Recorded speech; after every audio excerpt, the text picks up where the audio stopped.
Hi, it's David Brow, the Sensorial Guy, and today I'm going to share with you how The Inner Game of Tennis by W. Timothy Gallwey helped me to learn French, learn to cook, and enter the top 1% of salaries. Non, je ne vais pas vous parler de la cuisine, ni de mon français. Je pense que ce qui vous intéresse, c'est le travail et la cash.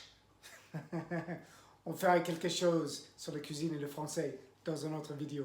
At the start of the book, on a blank page, is a great quote which I love so much. What is the real game?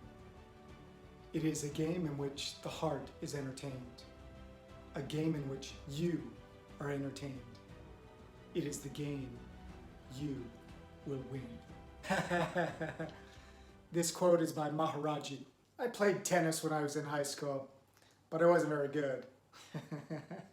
This book is very insightful into actually leaning into your intuition and to what you feel and realizing that the monkey on the shoulder, the ego, that is constantly troubling us and pushing us to want to go towards data and information and techniques is actually tripping us up when we have all this other intelligence within us, in our intuition, in our body, in our senses.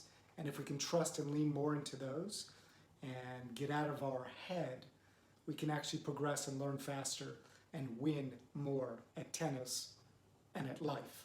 This book really brought for me to the forefront the sense of trusting my own intuition to get beyond the fears and the self-doubt and the self-criticism. And it increased my ability to trust in my potential. And in so doing, my confidence got stronger and stronger as I leaned more into letting myself feel things.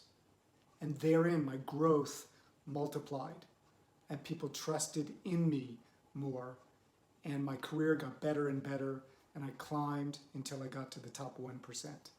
The book is really about how to get the best out of yourself in any field, in any activity really. How to really trust yourself, how to be able to listen to your body and not let your head get in the way and ruin things. We have a tendency, or I have a tendency, perhaps you can relate, that my head wants to trip me up. It wants to second guess me. It wants me to feel overly nervous, overly anxious, and prevent me from actually being myself and letting myself lead the way and trusting in life and in my intuition.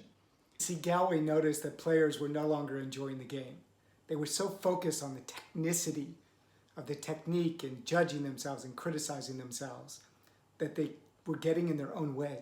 So your ability to enjoy the game, like Michael Jordan did, with such intense presence that allowed him to stand out and make the greatest of shots in the most tense of situations. That ability is what this book is striving to teach you. And so this technique has been looked at as being too simple. What? It really depends on you and your relationship with yourself. And this technique is quite ancient, actually. And while it seems simple, it is not necessarily easy, because we're constantly getting in our own way. To actually let us trust ourselves and be in the moment and to kind of go for it. And not be so dependent on technical learning, information learning, so much on knowledge. Of course, we need some of that as we move along. What are you waiting for? Go get the book. You can learn to play tennis. You can learn to speak French. You can learn to cook. And you can learn to climb into the top 1%. Enjoy the ride, because you're basing it on your own natural strengths and your skills in a new balance. Enjoy!